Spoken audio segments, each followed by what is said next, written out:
भाद्रपद मास के शुक्ल पक्ष की सप्तमी तिथि को संतान सप्तमी व्रत किया जाता है।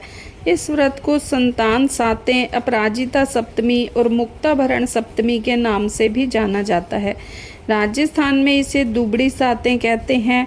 इस व्रत को करने से संतान की उम्र लंबी होती है और सेहत भी अच्छी रहती है।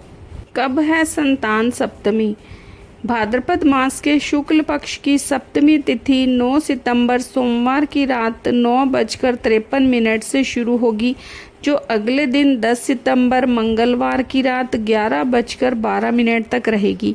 सप्तमी तिथि का सूर्योदय 10 सितंबर को होगा, इसीलिए इसी दिन संतान सप्तमी का व्रत किया जाएगा। व्रत की पूजा विधि। संतान सप्तमी की सुबह जल्दी उठकर स्नान करें। इसके बाद हाथ में जल चावल लेकर व्रत पूजा का संकल्प करें। घर के किसी स्थान की अच्छे से सफाई करें और उसके ऊपर पटिया रखकर लाल कपड़ा बिछाएं। यहाँ शिवजी की मूर्ति या चित्र स्थापित करें। पानी का कलश भरकर इस पर स्वास्तिक का चिन्ह बनाएं और आम के पत्तों से ढककर इसके ऊपर नारियल रख दें। शुद्ध घी का दीपक जलाएं। भगवान शिव को फूल, जनेऊ, अबीर, गुलाल, कुमकुम, चावल, पान और सुपारी आदि चीज़ें चढ़ाएं।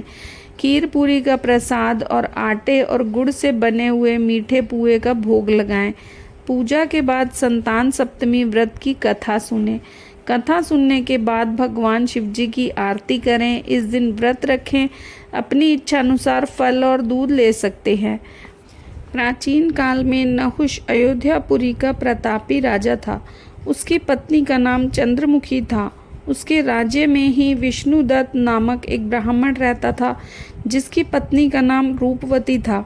रानी चंद्रमुखी और रूपवती में परस्पर घनिष्ठ प्रेम था। एक दिन वे दोनों सरयू में स्नान करने गईं, जहां अन्य स्त्रियां भी स्नान कर रही थीं। वहीं उन स्त्रियों ने शिव पार्वती की प्रतिमा बनाकर उनका विधि पूर्वक पूजन किया। तब रानी चंद्रमुखी और रूपवती द्वारा उन स्त्रियों से पूजन का नाम तथा विधि के बारे में पूछने पर एक स्त्री ने बताते हुए कहा कि यह संतान देने वाला व्रत है। इस व्रत के बारे में सुनकर रानी चंद्रमुखी और रूपवती ने भी इस व्रत को जीवन पर्यंत करने का संकल्प किया और शिवजी के नाम का डोरा बांध लिया। लेकिन घर पहुंचने पर वे अपने संकल्प को भूल गईं, जिसके कारण मृत्यु के पश्चात रानी वानरी और ब्राह्मणी मुर्गी की योनि में पैदा हुई।